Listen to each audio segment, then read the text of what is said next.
Qandil. Kechani zulmatiga taslim bo'lgan ikki ayol o'tiribmiz. Isha uzun ko'ylagini ximarib o'rnidan turdi. Qorong'ulikni og'ir sukunatiga chidolmay qandilni yoqdi. Xira nur yoyildi atrofga. Qandil qimirladi.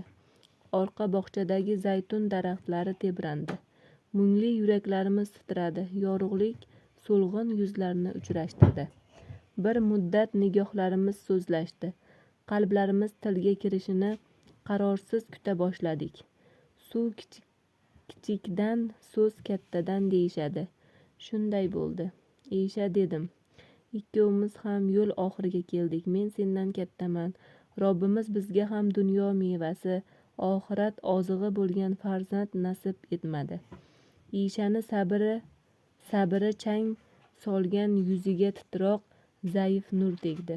U qandil kabi tebrandi. Alam egallagan yuzimga shafqat bilan qaradi. Yaratgan mana bu peshonamizga nimani yozgan bo'lsa shuni ko'ramiz, opa. Dard ham taqdirdan ekanini bilardim. Isha, dedim o'tkinch qorishgan ovoz bilan. Men bolam bo'lishini nima uchun xohlayman bilasanmi? Singlim qayg'u to'la ko'zlari bilan menga qaradi. Umrim poyoniga yetib boryapti. Dunyoga vido aytish fursatim yaqin.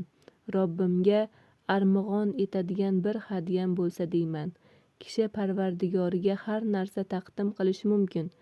Uyini, molini, jonini ham, lekin baridan qiymatlirog'i, baridan afzali insonni dilbandi bo'ladi. Robbim jonimdan uzilgan jonni senga tortiq qildim, deyishni xohlayman.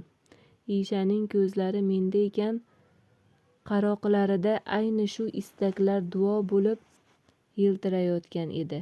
Ko'z yoshlarini chiqarmaslikka urindi va Xudoning karami keng, dedi.